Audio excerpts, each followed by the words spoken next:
Hi friends, welcome to Cricket 360. Last few months away Rohit Sharma இந்தியாவோட ODI கேப்டனாக continue பண்ணுவாரா அப்படிங்கிற ஒரு கேள்விக்குறி இருந்துகிட்டே இருந்தது. அதுக்கான விடை இன்னைக்கு கிடச்சிருக்கு. பிசிசிஐ வந்து சுப்மன் கில்லை வந்து நியூ ஓடிஐ கேப்டனாக வந்து அப்பாயிண்ட் பண்ணியிருக்காங்க. ஆனால் கோலியும் ரோஹித் சர்மாவும் அந்த ஸ்குவாடில் வந்து இடம் பெற்றிருக்காங்க. இதுக்கு மேலே அவங்களோட ஃபியூச்சர் என்ன, எதனால் இந்த மாற்றங்கள் நிகழ்ந்துச்சு, ரோஹித் சர்மா கிட்ட வந்து இதை பிசிசிஐ கன்வே பண்ணாங்களாங்கிற மாதிரியான விஷயங்களை இந்த வீடியோவில் நம்ம பார்க்கலாம். லாஸ்ட் 2 இயர்ஸில் பார்த்தீங்கன்னா வந்து 2 ஐசிசி ஈவெண்ட்ஸ் வந்து அண்டர் ரோஹித் சர்மா வந்து இந்தியா ஜெயிச்சிருக்காங்க. T20 வேர்ல்ட் கப் அண்ட் வந்து சாம்பியன்ஸ் ட்ராஃபி. 2023 வேர்ல்ட் கப்லேயும் ஃபைனல் மட்டும்தான் தோத்தாங்க. ஒன் டே கேப்டன்ஷிப்பை பொறுத்த வரைக்கும் 2 ஐசிசி ஈவெண்ட்டில் அவர் ஒரே ஒரு மேட்ச் தான் தோற்றுருக்காரு. இது எல்லா மேட்சும் இந்தியா ஜெயிச்சிருக்காங்க. அப்படி இருக்கிற பட்சத்தில் ரோஹித் சர்மாவை சாக் பண்ணது வந்து சரியான்னு கேட்டிங்கன்னா, sack or replacement whatever we can say, அது வந்து தவறு தான். காரணம் வந்து அண்டர் ஹிம் வந்து India is doing well. So 2027 world கப்பும் இன்னும் 2 வருஷத்தில் வர இருக்க போகும்போது அவர் நல்லா பர்ஃபார்ம் பண்ணிட்டு இருக்க போகும்போது அவரையே கண்டினியூ பண்ணியிருக்கலாம். பட் ஃபியூச்சர் அப்படிங்கிற ஒரு காரணத்துக்காக வந்து சுப்மன் கில்லை வந்து இவங்க கேப்டனாக அப்பாயிண்ட் பண்ணியிருக்காங்க.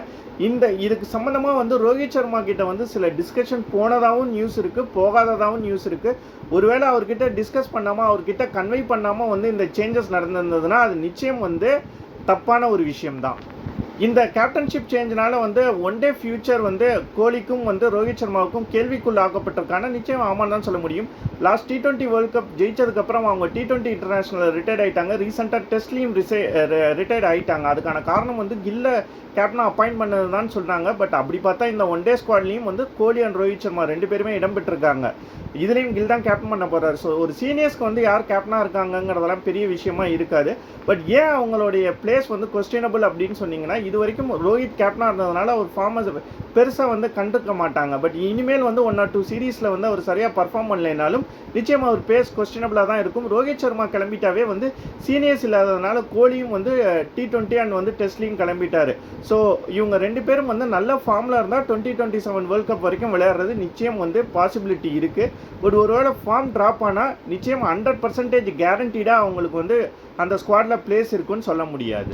2 ஐசிசி ஈவெண்ட் ஜெயிச்சும் ஏன் கில்லை வந்து கேப்டனாக அப்பாயிண்ட் பண்ணியிருக்காங்கன்னா, இங்கிலாண்டில் வந்து அவருக்கு கொடுத்த ஸ்குவாடை வச்சுட்டு கண்டிப்பாக ஜெயிக்கவே முடியாதுன்னு நிறைய அனலிஸ்ட் சொல்லியிருந்த போகும்போது அந்த சீரீஸை வந்து ட்ராப் பண்ணிட்டு வந்ததே ஒரு பெரிய அச்சீவ்மெண்ட்டாக பார்க்கப்பட்டுச்சு. ஃபியூச்சரை கன்சிடர் பண்ணி தான் கில்லை அப்பாயிண்ட் பண்ணியிருக்கோன்னு சொல்கிறாங்க. இருந்தாலும் ரோஹித் சர்மா வந்து சைடை நல்லாவே லீட் பண்ணிக்கிட்டு இருந்தார். அப்படி இருக்க போகும்போது அவருக்கு பதிலாக ஒரு புது கேப்டன் அப்படிங்கிறது வந்து கொஞ்சம் வந்து ஃபேன்ஸுக்கு ஏற்றுக்கிறதுக்கு கஷ்டமாக தான் இருக்கும். நிச்சயமாக அது அன்ஃபேர்னு தான் சொல்லுவோம் ரோஹித் சர்மாவுக்கும். ஏன்னா under him India was really doing well.